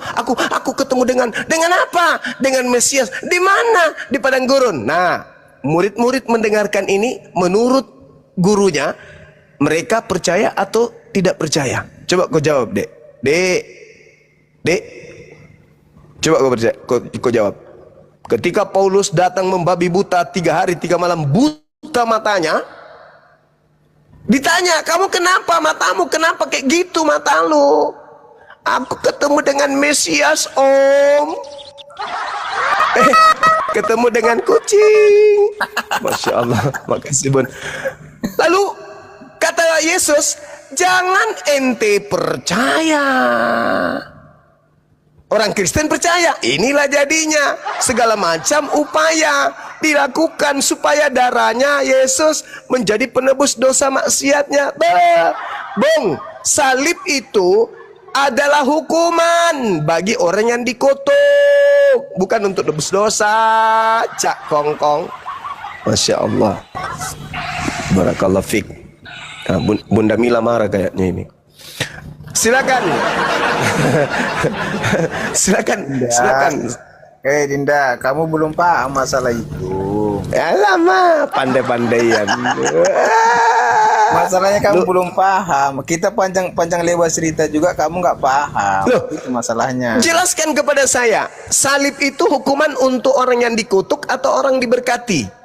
Itu dulu. Kalau kalian sudah bisa lolos di sini, Kan sudah jelas tadi. Manusia yang disalibkan itu manusia terkutuk. Nah, betul. Nah, Ketika kemudian orang-orang Yahudi ingin menyalibkan Yesus yang tidak terkutuk ini, Tuhan izinkan kagak? Makanya saya bilang. Makanya sampai ke situ. diizinkan katanya. Wah, parah. Mana? Coba, gimana bisa dikatakan diizinkan? Iya, kalau di Alkitab Alasannya? memang, iya, kalau di Alkitab memang ceritanya itu diizinkan. Yesus Mana? diizinkan untuk Silakan. ditolak. Coba Yesus dalilnya diizinkan mana? ditolak. Dalil di mana Bapak mengizinkan membunuh orang yang dikasihi? Mana dalil? Ya, oke. Sekalian menjawab ini ya. Nanti Ya. saya bertanya nih, Bang Suma. Yesus Ya, memuliakan Yesus itu Ya. karena apa begitu ya? Nah, menurut Paulus begini ya. Ya. Menurut Paulus ini kebetulan karena tadi ngulik Paulus juga. Dikatakan di surat Paulus ini di Filipi, ia atau Yesus telah merendahkan dirinya dan taat sampai mati. Bahkan sampai mati di kayu salib. Dalam pengajaran Paulus, itulah sebabnya Allah sangat memuliakan dia. Dan tapi dikutuk. mengaruniakan kepadanya nama di Kan atas nggak segala nama. nyambung. Dimuliakan tapi dikutuk, kan nggak nyambung. Ya, menurut surat Paulus, Yesus itu dimuliakan oleh Allah karena ia telah merendahkan diri dan taat sampai mati. Bahkan sampai mati di kayu salib. Dia tetap taat sekalipun ditolak. Padahal ia sekalipun merendahkan diri. Yang mengambil rupa manusia itu adalah Elohim itu sendiri. Kontradiksi lagi. Nah, pertanyaannya Bang Mana Soma, Anda bilang kontradiksi? ini kan Ya kontradiksi dong. Karena yang menjadi Yesus itu adalah Elohim itu sendiri. Filipi 2 Dalam nomor pemikiran- 6 nomor 7 Pemikiran nomor 8. kamu itulah yang salah. Itu Mas, terus bagaimana kontradiksi? kau Itulah. tuding terus saya, tuding aja terus. Saya berdasarkan dalil, kau berdasarkan anusmu. Salah penafsiramu. Tafsir lagi. Filipi 2 nomor 6. Pakai Elohim ini ya, pakai mengosongkan pengertianmu. dirinya. Makanya Kacamata kuda. kamu itu. Mama. Filipi 2 nomor 6, Dek. Tuhanmu mengosongkan dirinya, tidak mempertahankan kemudian. Mana bilang kontradiksi? Nggak ada kontradiksi di situ. Loh, itu di dalam dalam Filipi 2, ku lempar juga asbak nanti kau ya. Filipi 2 nomor 6, nomor Nggak ada 7. kontradiksi situ, benar-benar itu. Mampus, udah kau ke neraka saja sana. Tuhanmu sendiri yang datang mengambil rupa manusia, taat sampai mati di atas pohon. Sekarang kenapa ada lagi Tuhan yang memberkati dia? Gimana ceritanya? Banyak kali Tuhan kau. Bang Zuma, tadi kan Iya. versinya Filipi ya, versi Paulus. Sekarang sesuai dengan pertanyaan, Iya. karena apa Islam memuliakan Yesus itu karena apa? Oke, saya jawab. A'udzubillahi minasyaitonirrajim. Inni Abdullah atani alkitab wa ja'alani nabiyan wa ja'alani mubarakan ainama kuntu. Dan Allah Tuhanku menjadikan aku sebagai orang yang diberkati di mana saja aku berada. Berarti kalau saudara Kristen bercerita tentang oknum yang datang kepada Bani Israel yang lahir tanpa ayah, iman kami mengatakan beliau diberkati bukan dikutuk, tapi dia diberkati dimanapun beliau berada. Ini yang kami berikan kepada beliau. Kata Yesus dalam Yohanes 16 nomor 13-14, apabila roh kebenaran itu datang, maka dia akan memuliakan aku. Mulutku nih, saya bukan Kristen. Saya tidak pernah mengaku pengikut Yesus. Saya bukan penyembah Yesus. Saya tidak memegang sebagai kitab Yohanes sebagai kitab dalam imanku. Tetapi mulutku itu alergi dan sangat-sangat tidak senang mengatakan Yesus itu mati secara terkutuk. Takut mulut saya, apalagi hati saya, apalagi sampai mengimani. Maka saya mengatakan yang dikutuk itu iblis. Makanya Yesus mengatakan dalam Yohanes 6 nomor 17, bukankah aku yang memilih engkau yang 12 orang dan satu di antaramu adalah iblis. Maka yang dikutuk hanya iblis. Yesusku mustahil dikutuk, beliau manusia suci, terkemuka dari perawan yang suci, membawa risalah keselamatan kepada Bani Israel. Beliau adalah jalan keselamatan dan hidup. Tidak ada manusia Israel yang sampai kepada Tuhannya setelah zamannya akan sampai kepada pencipta kalau tidak melalui ajarannya. Inni Abdullah atani alkitab wa ja'alani nabiyan wa ja'alani mubarakan ainama kuntu wa awsani bis salah waz zakah ma dumtu hayya wa barram biwalidati wa lam yaj'alni jabbaran syaqiyya. Dan aku berbakti kepada ibuku dan dia tidak menjadikan aku sebagai orang yang sombong lagi celaka. Aku tidak kena celaka. Jadi aku tidak disalib, ditombak, diludahi, bukan aku. Yang ditampar dan disalib itu adalah orang lain yang diserupakan dengan aku. Jadi kami umat Islam itu, kalau mendengarkan saudara Kristen, itu miris loh. Nyanyi kalian, memuja-muja Yesus, tapi sebelumnya Anda hina, Anda iakan, dia dinistakan. Padahal ada dua jalan yang dikasih. Ada dua jalan. Antara diselamatkan oleh Tuhan, atau mereka atau dia dibunuh. Ada jalan. Anda mengakui dia maha kuasa, Anda mengakui Tuhan itu maha perkasa, Anda mengakui segala-galanya, tapi Anda mengaminkan, mengiyakan orang-orang fasik, para pengkhianat, orang-orang kufur, para pendengki, para pembenci, para pengkhianat Yesus, untuk melampiaskan angkara murka mereka kepada orang suci tersebut dengan iming-iming apa? Dosa kalian dihapuskan. Hei, manusia koclok! Tidakkah ada lidahmu? Tidak adakah kepalamu? Tidak adakah mulutmu yang bisa bertobat kepada Allah sendiri tanpa melalui pembunuhan anak orang? Tidak bisakah kamu sujud di hadapan Tuhanmu, ya Rob? Aku bertobat atas segala dosa-dosa yang pernah aku lakukan. Kenapa harus kamu bunuh orang demi dosa-dosamu itu? Kenapa jadi pengecut?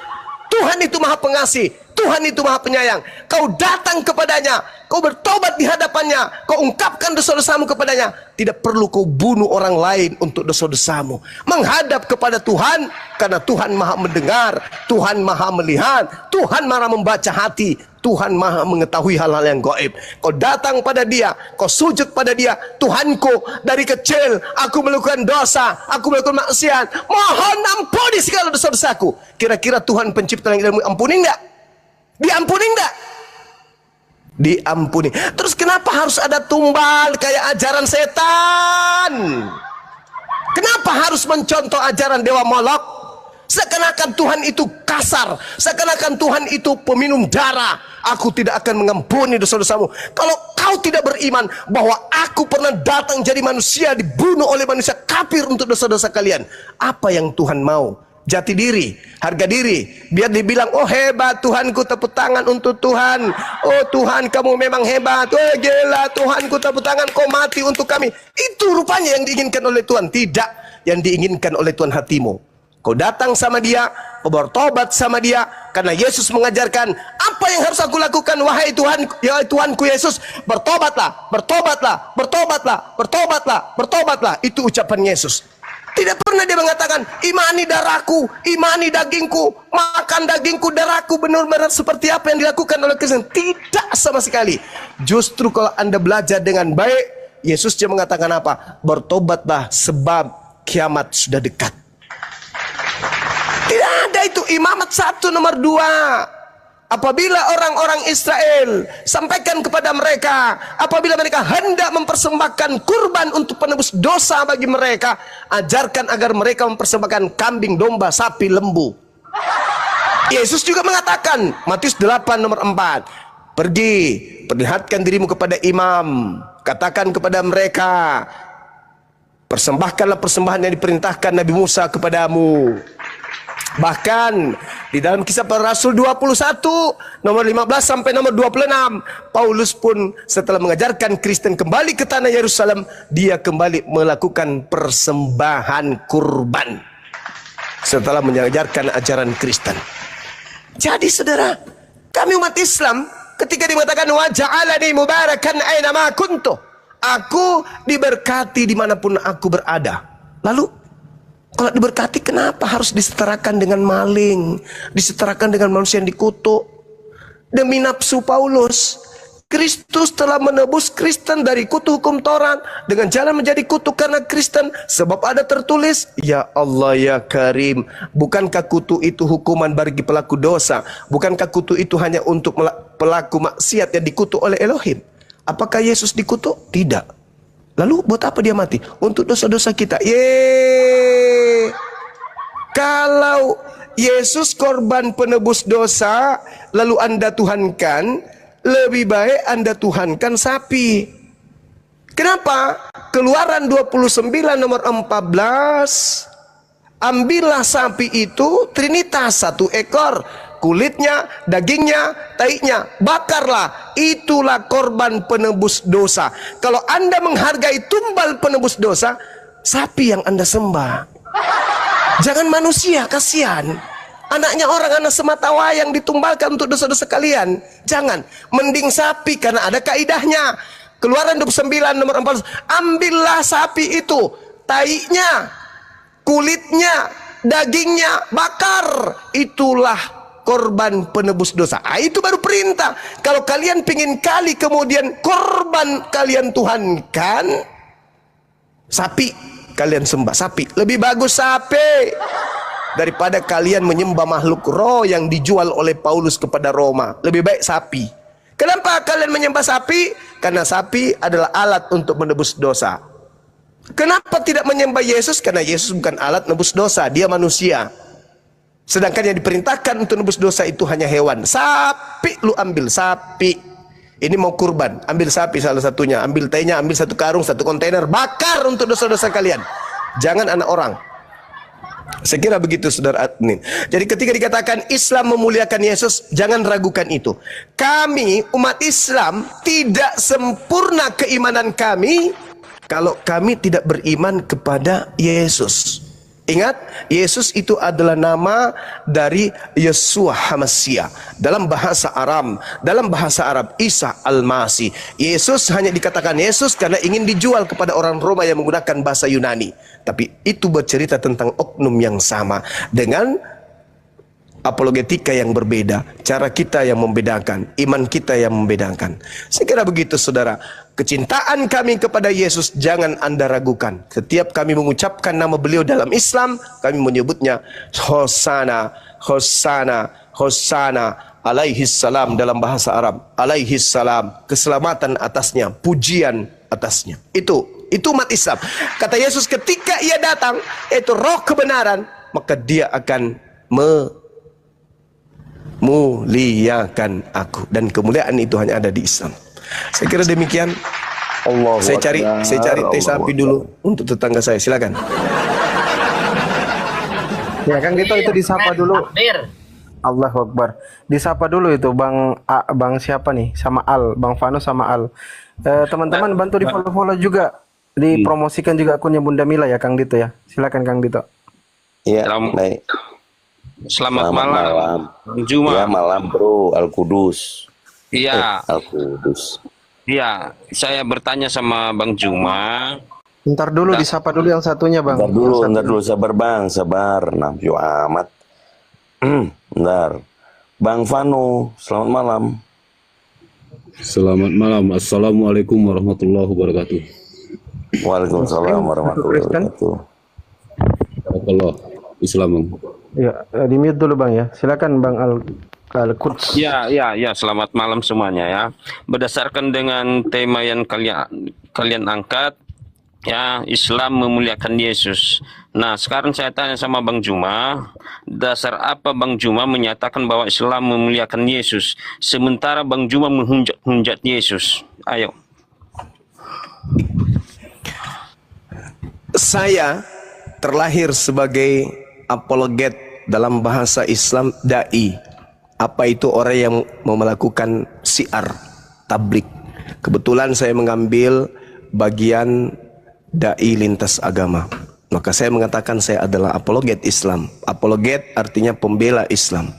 Nah, sekarang ketika Anda mengatakan saya menghujat, saya menghina Yesus, kenapa itu bisa terjadi di permukaan? Karena saya masuk ke ranah kekristenan, di mana Kristen mengimani yang disebut Yesus Kristus itu adalah manusia yang dikutuk, yang ditampar, diseret, diludahin, dan seterusnya. Dan menurut tataran pengajaran Yesus di dalam Bible itu sendiri, ada Kristus palsu yang adalah penyesat.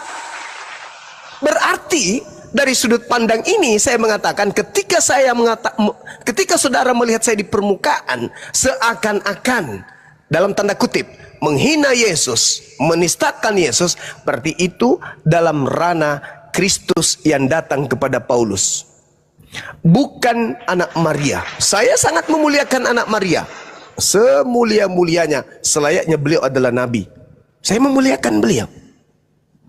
Makanya saya memperjuangkan harkat diri beliau. Saya mencari kemudian orang-orang yang mau mendengarkan bahwa Yesus anak Maria itu adalah manusia suci. Sedangkan yang kalian sembah itu adalah Kristus yang diduga kuat palsu. Itu. Jadi saya sedang berhadapan dengan orang Kristen, kelompok manusia yang menghinakan Yesus dan menggabungkan Yesus anak Maria dengan Yesus yang datang kepada Paulus. Padahal itu adalah dua Yesus yang berbeda. Yesus anak Maria manusia suci, terkemuka di dunia dan di akhirat. Dia tidak ditampar, dia tidak diludahin, dia tidak diseret, dia tidak ditelanjangin, dia tidak digantung, dia tidak ditombak, dia tidak dibunuh, dan dia tidak dikutuk oleh Tuhan. Beliau manusia suci. Ketika Roh Kudus datang kepada ibunya, apa kata Roh Kudus kepada ibunya? Innama ana rasulu rabbik li ahabalaki gulaman zakiya. Roh Kudus berkata, wahai Maryam, sesungguhnya aku ini adalah utusan Tuhanmu untuk menyampaikan anugerah kepenabu, yaitu seorang anak laki-laki yang kudus. Berarti dia tidak terkutuk. Di dalam kitab saudara ada Yesus yang kudus, ada Yesus terkutuk. Kisah Para Rasul 4 nomor 30, Yesus adalah manusia yang kudus, dia hamba Tuhan yang kudus. Sedangkan pada Paulus, Yesus itu adalah orang yang dikutuk. Dua Yesus yang berbeda. Kristen muncul. Anda ingin menggabungkan antara Yesus kami dengan Yesusnya Roma. Tidak bisa. Beda Yesusnya Romawi, beda Yesusnya umat Islam. Beda. Kalau Yesusnya umat Islam, tidak disalib, tidak dibunuh, diberkati dimanapun dia berada, baik di bumi, di rahim ibunya, di langit, dimanapun dia berada, dia selalu diberkati oleh Tuhan. Sedangkan Yesus Roma adalah pengganti dewa Zeus yang dijual kemudian ke seluruh dunia. Dewa Zeusnya Katolik atau Romawi kuno itu disembah dengan mengatasnamakan Yesus kami. Makanya konsep doktrin dan dogmanya itu beda. Yesus datang ketika ditanya, coba Anda lihat di dalam Matius 19, baca 12 sampai nomor 16. Ketika ditanya Yesus, ya paman, apa yang harus aku lakukan supaya aku memperoleh hidup yang kekal? Hebat kali. Ditanya, apa? Yang pertama, jangan membunuh, jangan bersaksi dusta, jangan berzina, hormati orang tuamu, jangan ini, jangan itu, jangan ini, jangan itu, jangan itu, jangan ini. Itu kata Yesus. Orang kaya ini mengatakan apa? Oh, kalau itu saya semuanya sudah lakukan. Yesus mengatakan apa? Kalau begitu, kamu sudah melakukan itu semua, berarti tinggal satu. Saya ketika pertama kali membaca ini dan mengejar kemudian kebenaran penyaliban nebus dosa, saya berharap data terakhir itu yang satu itu apa? Kamu harus percaya bahwa aku mati untuk menebus dosa kalian, baru bisa selamat. Ternyata bukan, kawan. Yang terakhir itu apa kata Yesus? Jual semua hartamu, berikan kepada si miskin. La haula wala quwata illa billah. Tidak ada itu. Malah yang pertama ketika apa yang harus aku lakukan supaya aku memperoleh hidup yang kekal? Yang pertama apa? Justru membatas salib. Apa itu? Jangan membunuh. Parah kali salib ini. Berarti jangan menyalib. Kalau menyalib tidak memperoleh hidup kekal. Kalau yang menyalibnya saja tidak memperoleh hidup yang kekal, apalagi yang mengimani salib. Itu saudara. Makanya kami hadir sebagai umat Islam ini bukan membenci kalian, enggak. Karena sayang kalian. Habis waktu kami, tersita waktu kami. Kami kalau menyajikan seperti ini, yang diuntungkan kalian. Kalian menerima, kalian masuk surga. Kami belum tentu. Tapi kalau kalian menerima apa yang kami sampaikan, kalian masuk surga. Kami belum tentu. Kenapa belum tentu? Ya karena kami punya dosa-dosa dari kemarin. Kalau kalian masuk ke Islam, dosa kalian semua telah segera seketika itu juga dihapuskan. Tapi kalau kami punya dosa-dosa, ya alhamdulillah kalau Allah mengampuni dosa kami. Tapi yang disebut mu'alaf, begitu mereka meninggalkan agama yang lama, masuk ke Islam, dia terlahir kembali seperti bayi. Dia kembali fitrah. Nah, sedangkan kalau kalian yang mengajarkan Kristen kepada saya, hadiah yang kukasih ke saya itu neraka. Contoh, bukti di dalam Matius 7 nomor 15 sampai nomor 23. Orang yang memanggil Yesus Tuhan, bernubuat pakai nama Yesus, bermujizat pakai nama Yesus, mengusir setan pakai nama Yesus, diusir Yesus, dikatai Yesus sebagai pembuat kejahatan, dan Yesus tidak mengenalnya. Ketika saya percaya kepada kalian, khotbah kalian, saya masuk ke dalam Kristen, maka Yesus mengusirku. Itu yang hadiah yang kalian kasih ke aku. Aku nggak mau.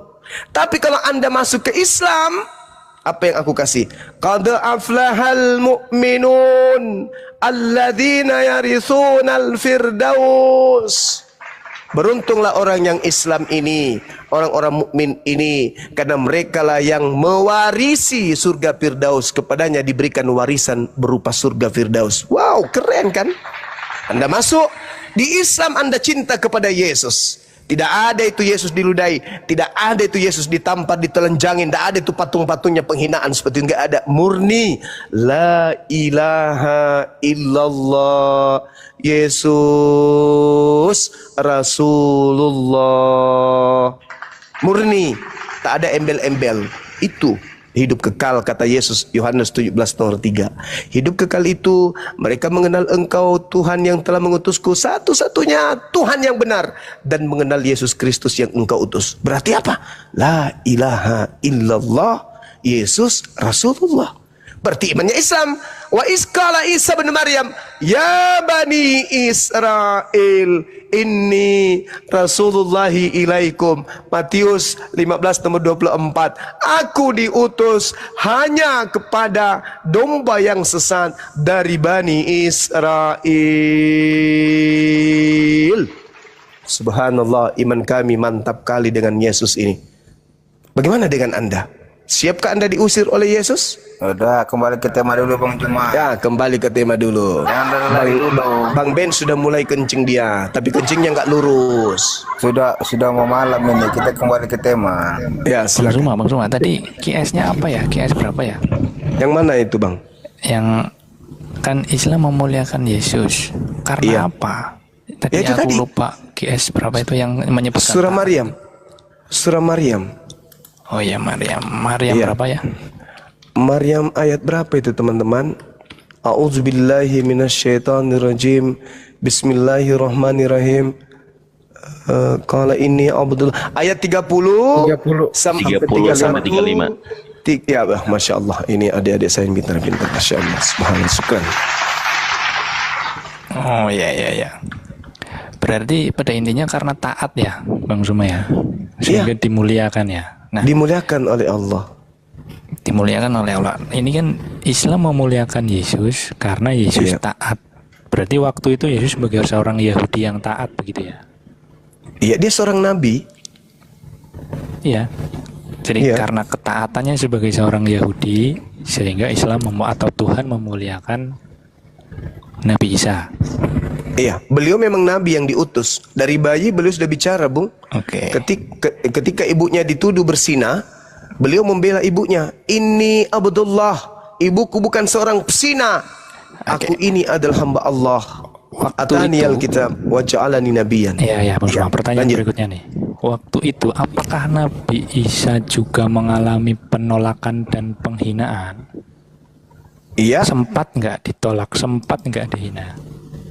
Sempat ya. Al-Quran surah Ali Imran, saya lupa ayatnya. Ali Imran surah Al-Maidah, Al-Maidah ada, Ali Imran ada. Ketika kemudian beliau ditolak oleh Bani Israel, kemudian Allah menyelamatkan beliau dari penolakan. Ali Imran ayat 45 45 sampai seterusnya. Iya. Berarti dia di situ fokusnya perbedaannya ya. Kalau pengajaran Paulus di dalam Filipi sama juga karena ketaatan. Tetapi Yesus ini taat ditolak bahkan sampai difitnah dan ditangkap. Kalau dari versi Islam ditolak sempat tapi tidak ditangkap begitu ya. Kenapa nih? Kenapa justru malah dimuliakan ketika Isa ini menggantikan orang lain atau memilih orang lain untuk menggantikan dia gitu. Kenapa nggak taat sampai mati gitu? Jadi gini, Bung. Nabi Isa datang diutus kepada Bani Israel dari sejak dia bayi udah ditolak oleh kaumnya. Allah memberikan kemudian mujizat, membangkitkan orang mati dan seterusnya supaya sebagai ujian bagi Bani Israel. Apakah Bani Israel ini di penghujung utusan terakhir bagi mereka mau bertobat? Karena Nabi Musa ketika datang menyelamatkan mereka dari perbudakan, dari apapun, dari penjajahan dan seterusnya, tapi tetap aja tidak mau beriman kepada pencipta langit dan bumi. Mereka kemudian masa bodoh. Nah, Tuhan saking cintanya diutus lagi yang terakhir nih. Aku utus dia tanpa ayah sebagai contoh pelajaran kepada mereka bahwa aku mampu melakukan apapun. Apakah dengan ini kemudian mereka bisa membuka hati? Ternyata enggak. Nabi Isa datang, lalu mereka